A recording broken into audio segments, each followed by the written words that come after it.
حضرت مولانا شاہ ولی اللہ صاحب رحمۃ اللہ علیہ برابر مواعظ مکتوبات معصومیہ سنایا کرتے تھے اکثر. تو اصل کتاب لے کر کے فارسی میں سناتے تھے اور ترجمہ کرتے تھے. اب ماشاء اللہ اس کا ترجمہ ہو گیا ہے تو تھوڑا سا میں سناتا ہوں، دیر ہو گئی ہے.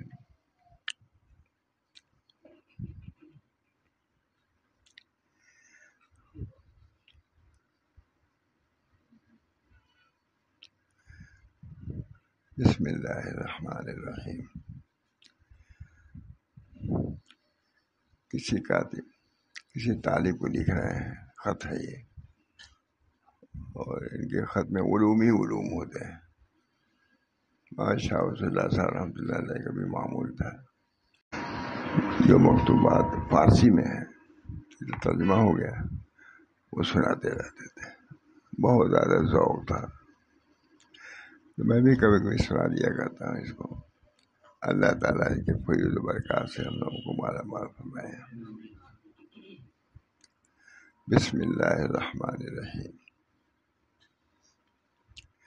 بعد حمد و صلات احوال و اوضاع فقراء این حدود مستوجب حمد ہے. جس حال میں ہے اچھا ہے، اللہ تعالیٰ اس کو باقی رکھے، ترقی عطا فرمائے. اللہ تعالیٰ سے تمہاری ظاہری و باطنی، طالب کو لکھ رہے ہیں خواجہ محمد معصوم، 7,000 خلیفہ تھے مجدد صاحب قریب 7,000. اللہ تعالیٰ سے تمہارے ظاہری و باطنی سلامتی و استقامت چاہتا ہوں. ان بزرگوں کی کتابوں سے ہمیشہ سے شغف رہا. خود حضرت مولانا شاہ ولی اللہ صاحب برابر سناتے تھے، فارسی میں سناتے تھے تو اردو میں بہت لطف آتا تھا. خود ہی سناتے تھے. اللہ تعالیٰ سے تمہاری ظاہری و باطنی سلامتی اور استقامت چاہتا ہوں. چار چیزیں: ظاہری اور باطنی سلامتی، اور دوسری استقامت دین پر مستقیم رہنا، اس میں کوئی تزلزل نہ آنے پائے، کمی نہ آنے پائے. جتنی عمر بڑھتی جائے اتنی اس کے اندر پختگی پیدا ہوتی چاہیے. اللہ ہم سب لوگوں کے دین میں اور نسبت میں پختگی اور سلامت عطا فرمائے. اللہ تعالیٰ سے تمہاری ظاہری و باطنی سلامتی و استقامت چاہتا ہوں. مرید کو لکھ رہے ہیں اللہ تعالیٰ سے تمہاری ظاہری و باطنی سلامتی و استقامت چاہتا ہوں. ظاہری کی سلامتی بھی ضروری ہے اور اس پہ استقامت بھی ضرورت ہے، یعنی کہ آج ہے کل نہیں ہے. بہت حضرت کو کسی نے خط لکھا کہ حضرت وظائف میں ناغا ہو جاتا ہے، کوئی اس قسم کی بات ہے. یہی لکھا تھا کہا مدرسہ جانے میں ناغا نہیں ہوتا ہوگا، اس سے تنخواہ کٹ جائے گی، بیوی بگڑ جائے گی. اور سخت لکھا. یہی اللہ کا وظیفہ، کوئی پوچھنے والا نہیں، جو چاہو کرو نہ کرو. بہت ناغا ہونے پر بہت زیادہ بگڑے ہے، لکھا وہ خط ہوگا. اللہ تعالیٰ ہم سب لوگوں کو جو وظائف ہے اس پر قائم و دائم رکھے. اللہ تعالیٰ کو ضرورت نہیں ہے، ہم کو ضرورت ہے. اللہ تعالیٰ سے تمہاری ظاہری و باطنی سلامتی و استقامت چاہتا ہوں. مرید کو لکھ رہے ہیں اللہ تعالیٰ سے تمہاری، ہم بھی دعا چاہتے ہیں یہی، آپ نے دعا کیجیے ہم سب لوگوں کو ظاہری اور باطنی سلامتی عطا فرمائے. کافی ہے، بہت عمدہ دعا. فارسی میں ہے لیکن اردو میں ترجمہ بھی بہت اچھا ہے. اللہ تعالیٰ سے تمہاری ظاہری و باطنی سلامتی و استقامت چاہتا ہوں. اللہ تعالیٰ کا ارشاد ہے یا ایھا الذین آمنوا اتقوا اللہ ولتنظر نفس ما قدمت لغد. بس ضروری ہے کہ انسان اپنے حاصل کار اور نقد روزگار میں تأمل کرے، کیا کر رہا ہے. کتنے لوگ اور کر رہے ہیں، ہم کتنا کر رہے ہیں، کیسا کر رہے ہیں، ہے کہ نہیں؟ میں زیادہ محتاج ہوں اس دعا کا، آپ لوگ دعا فرمائیے اللہ تعالیٰ چلتے چلتے ایمان اور محبت الہی عنایت فرمائے، وہاں رستگاری عطا فرمائے، نجات عطا فرمائے۔ بس ضروری ہے کہ انسان اپنے حاصل کار اور نقد روزگار میں تعامل کرے، سوچے کیا کیا ہے اب تک، جا رہے ہو وہاں کیا لے کے جا رہے ہو۔ آدمی جب آتا ہے باہر سے سفر سے تو وہ سوچتا ہے کہ ہم اپنے بچوں کے لیے کیا لے جائیں، سوچتا ہے کہ تم اللہ کے یہاں جا رہے ہو، سوچو کیا لے کے جا رہے ہو۔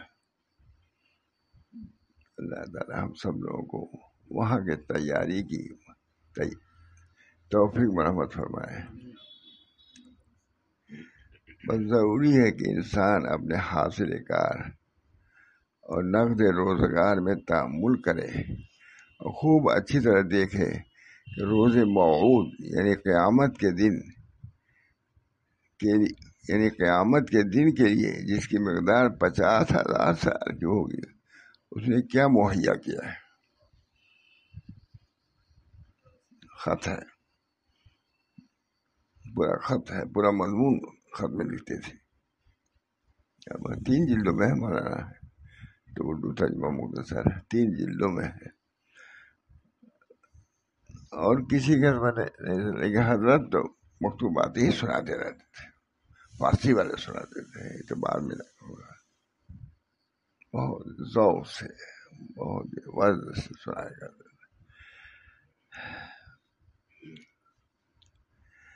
بس ضروری ہے کہ انسان اپنے حاصل کار اور نقد روزگار میں تعامل کرے اور خوب اچھی طرح دیکھے کہ روز موعود یعنی روز قیامت کے لیے جس کی مقدار 50,000 کی ہوگی، اس نے کیا مہیا کیا ہے۔ غور کرنے کی، اور یہ بھی دیکھے کہ اس کے حسنات میں سے کون سا عمل قابل قبول ہے۔ اعمال ہوں بھی تو پھر دیکھو وہ اعمال کسی کام کے ہیں گی نہیں، ایسا تو نہیں کہ ریاکاری سے کیا ہو، ایسا تو نہیں غفلت کے ساتھ کیا ہو، کتنی بڑی بات ہے۔ اس سے اخیر تک آدمی غافل نہیں ہو سکتا، تو ہر وقت سوچنا ہی چاہیے۔ یہ یاد ہے بہت سے شیطان ایک ذاکر شاگرد سے مر گیا، آخر میں کہا اللہ کا شکر ادا کرو، وہی ہوشیار ہے، اللہ کا شکر ادا کرو کہ ہمارے خدا یعنی دھوکے سے بچ کر کے تم جا رہے ہو۔ کہا نہیں ابھی نہیں، یہ وقت بھی گزر جائے تب سمجھو گے بچ کے آگے، ورنہ یہ تمہارا آخری حربہ ہے کہ میری طرف تمہاری توجہ ہو جائے۔ شیطان چاہتا ہے کہ آخر تک میں دعا کیجیے مجھ سے، ہم زیادہ قریب ہیں آپ سے، اسے کیا ہوا، اور یہ بھی دیکھے کہ اس کے حاصلات میں کون سا عمل قابل قبول ہے، ریا ہے، سماع ہے، دیکھا ہوا ہے، اور کون سا عمل قابل رد ہے، یہ بھی دیکھو۔ اللہ تعالیٰ نے آدمی کو عبث و محمل نہیں پیدا کیا ہے، یوں ہی نہیں پیدا کر دیا، ہم سب لوگوں محسوب یہ حساب کیا جائے گا ہمارا، یہی بات ہے۔ غفلت ہے ہمارا،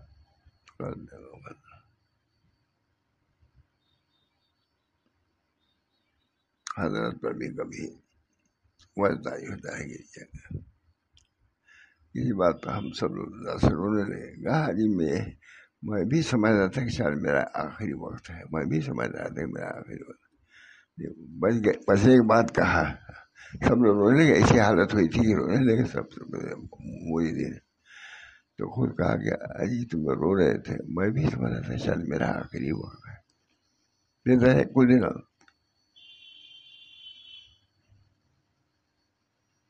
تو پیر شدی حافظ میں کدا بے روش ہو، رندی و حوصلہ کی درحد شباب اولا، تو پیر شدی حافظ، جب بڈھے ہو گئے تب نکلو میں کدا سے، یہ سب جوانی میں تو زیب دیتا تھا، بڑھاپے میں نہیں۔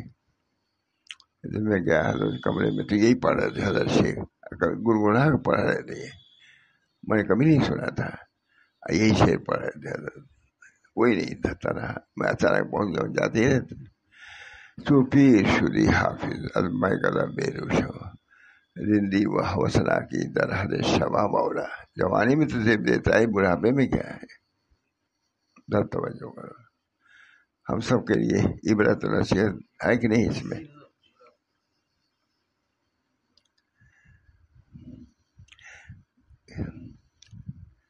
قیامت کے لیے کہتے ہیں خوب اچھی طرح دیکھے، بس ضروری ہے کہ انسان اپنے حاصل کار اور نقد روزگار میں تعامل کرے، اور خوب اچھی طرح دیکھے کہ روز موعود میں قیامت کے دن کے لیے جس کی مقدار 50,000 سال کی ہوگی، اس نے کیا مہیا کیا ہے، اس زندگی کے لیے کتنا رکھ جاتا ہے، بچوں کے لیے اتنا یہاں چھوڑ جا رہا ہوں، یہاں چھوڑ جا رہا ہوں، اتنا اس پر باقی ہوتا تمہارا ہے وہاں کے لیے کیا چھوڑ رہا، اور یہ بھی دیکھے کہ اس کے حسنات میں سے کون سا عمل قابل قبول ہے۔ یہ ہم سنا رہے ہیں، یہ بھی اللہ کے لیے سنا گے تبھی فائدہ ہوگا، صرف آپ کی خوشی کے لیے ہم ساری سنا رہے ہیں، کوئی بات نہیں۔ توحید خالص بہت مشکل چیز ہے، اللہ تعالیٰ جس کو توفیق دے دے۔ وحد اللہ فإن توحید راس الطاعات، توحید اختیار کرے، تمام طاعات کی جڑ توحید ہی ہے۔ اور کون سا عمل قابل رد ہے؟ اللہ تعالیٰ نے آدمی کو عبث محمل نہیں پیدا کیا ہے، اور نہ اس کو بے نکیل چھوڑ دیا ہے کہ جو چاہے کرے اور جس طرح چاہے زندگی گزارے، ایسا نہیں ہے۔ عبرت کے لیے سنا رہا ہوں، خود اپنی عبرت کے لیے، نصیحت کے لیے، اللہ تعالیٰ مجھے بھی توفیق دے۔ انسان کی تخلیق کا مقصد وظائف بندگی کی ادائیگی اور تحصیل فنا و نیستی ہے، اس لیے انسان پیدا کیا گیا ہے، ہم لوگوں نے بدل دیا تھا، جو کہ حاصل معرفت ہے۔ حق تعالیٰ دین خالص چاہتے ہیں۔ ترجمہ بہت سناتے تھے، ماشاء اللہ سب مجلس میں بہت سناتے ہیں، مکتوبات معصومیہ، تو حضرت کے ساتھ اردو نہیں تھا، اس سے فارسی تھا، فارسی میں سناتے تھے، ترجمہ کرتے تھے۔ ادائیگی تحصیل فنا و نیستی، جو کہ حاصل معرفت ہے۔ حق تعالیٰ دین خالص چاہتے ہیں، اس میں ملاوٹ نہ ہو، غیر کی شرکت نہ ہو۔ میں زیادہ محتاج ہوں، ہمارے لیے دعا کیجیے۔ اللہ تعالیٰ شرکت پر راضی نہیں ہے، وحدت چاہتا ہے۔ وہ مخالفت نفس کا بھی مطالبہ کرتے ہیں، نفس کا مقابلہ کرو، نفس آئے گا تمہارے سامنے، ہم سے دور رکھے گا اللہ تعالیٰ، تم اس کو سمجھو، اس سے نجات حاصل کرو۔ نفس کی موافقت نہیں ہونی چاہیے، نفس کی مخالفت ہونی چاہیے۔ اور ہم بلحوث ہیں کہ مراد نفس کے پیچھے پڑے ہوئے ہیں کہ نفس کی مراد حاصل ہو، اور لذات عاجلہ کی تحصیل میں کوشاں ہے۔ عاجلہ نے دنیوی لذات کی تحصیل میں کوشاں ہے۔ وما ظلمهم اللہ ولکن کانوا انفسهم یظلمون۔ اللہ تعالیٰ نے ان پر ظلم نہیں کیا، خود انہوں نے اپنے نفسوں پر ظلم کیا۔ دوستوں سے دعا سلامتی خاتمہ کی امید ہے،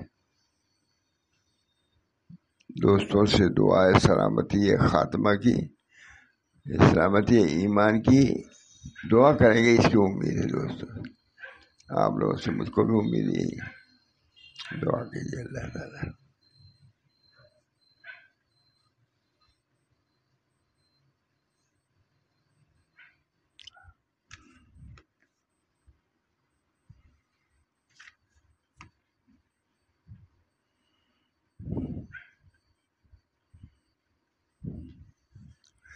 بہت اچھا ہے، دے رہے ہیں۔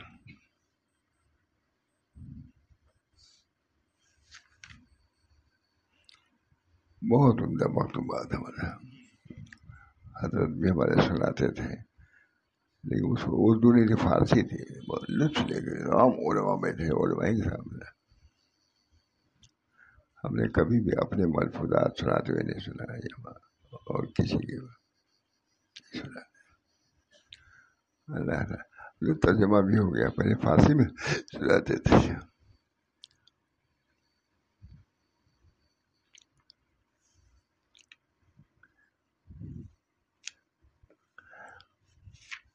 اچھا دیر ہو جائے گی، بہت اچھا ہے۔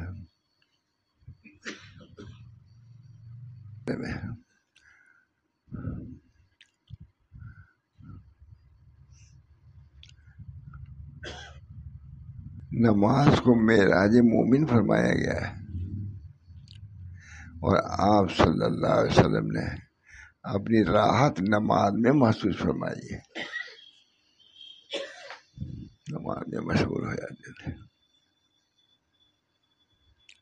اور آنکھوں کی ٹھنڈک نماز میں پائی ہے۔ ارحنی یا بلال قرۃ عینی فی الصلاۃ، اے بلال مجھے راحت دو اذان دے کر راحت دو، نماز میں میری آنکھوں کی ٹھنڈک ہے۔ یہ سب حاصل کرنے کی چیز ہے کہ نہیں؟ یہ اخیر کی تعلیمات ہیں اور ان کے اعمال ہیں۔ جو قرب ادائے نماز کے وقت ہوتا ہے وہ نماز کے بعد نہیں ہوتا۔ اللہ ہم لوگ کو ایسی نماز کی توفیق دے۔ نماز میں تو اور زیادہ طبیعت بار بار جیسا لوگ کہتے ہیں لکھتے ہیں، حال بھی جو قرب ادائے نماز کے وقت ہوتا ہے وہ نماز کے بعد نہیں۔ حدیث میں آیا ہے اقرب ما یکون العبد الی الرب فی الصلاۃ، بندہ اپنے رب سے سب سے زیادہ قریب نماز میں ہوتا ہے۔ اور حدیث میں آیا ہے درمیان بندہ و خدا جو حجاب ہے وہ نماز میں اٹھا دیا جاتا ہے۔ اللہ تعالیٰ ہم لوگوں کو ایسی نماز کی توفیق دے۔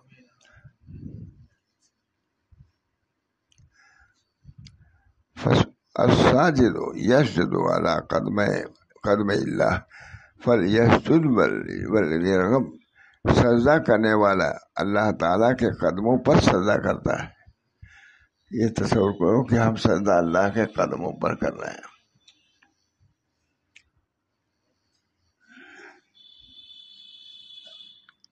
بس چاہیے کہ سجدہ کرے اور رغبت کے ساتھ سجدہ کرے۔ الغرض جو کمال بھی ہے وہ احکام شرعیہ کے ادائیگی سے وابستہ ہے، اس کو چھوڑ کے کہیں تو پہنچ نہیں سکتے۔ اللہ کی رضا اللہ کی اطاعت میں ہے۔ کہتے ہیں اگر جو کمال بھی ہے وہ احکام شرعیہ کے ادائیگی سے وابستہ ہے۔ شریعت سے علیحدہ ہو کر کوئی کمال نہیں ہے، وہ علالت، وہ گمراہی ہے۔ وما بعد الحق الا ضلال، قرآن مجید اور احادیث نبویہ سب کے سب ادائیگی احکام شرعیہ کی دعوت دیتے ہیں۔ صراط مستقیم یہی ہے، اس کے علاوہ سب راستے شیاطین کے راستے ہیں۔ اللہ کی اطاعت، حضور اقدس صلی اللہ علیہ وسلم کی اطاعت، سب سے زیادہ قرب اللہ تعالیٰ کا سجدے میں ہوتا ہے. سے ہم نے دیکھا حضرت وغیرہ کو سجدہ بہت اہتمام سے کرتے تھے. دیکھا ابھی نماز پڑھتا وہیں رہتے تھے. بہت زیادہ لجاجت، دعاؤں میں بہت لجاجت رہتی تھی. ارے بہت جلالی بزرگ، لیکن اس وقت معلوم ہوتا ہے کہ کچھ ہے ہی نہیں ہے.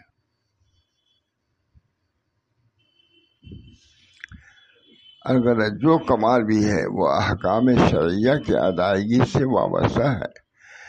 شریعت سے علیحدہ ہو کر کوئی کمال نہیں. ضلالت و گمراہی ہے. فماذا بعد الحق الا الضلال. قرآن مجید اور حدیث نبویہ سب کے سب ادائیگی احکام شرعیہ کی دعوت دیتے ہیں. چاہے قرآن ہو جو حدیث، سب یہ کہتے ہیں احکام شرعیہ کی اطاعت کرو. صراط مستقیم یہی ہے. اس کے علاوہ سب راستے شیاطین کے راستے ہیں. حضرت عبداللہ ابن مسعود رضی اللہ تعالیٰ عنہ سے روایت ہے، حضرت محمد صلی اللہ علیہ وسلم نے ایک دن ہمارے سمجھانے کے لیے ایک خط کھینچا اور فرمایا یہ اللہ کا راستہ ہے، یہ اللہ کا راستہ. اور ادھر ادھر بھی کھینچا، یہ سب شیطان کے راستے. بس صراط مستقیم پہ چل جائے. اس میں سب سے زیادہ اہم دعا اہدنا الصراط المستقیم ہے. خوب غور سے اس کو پڑھنا چاہیے.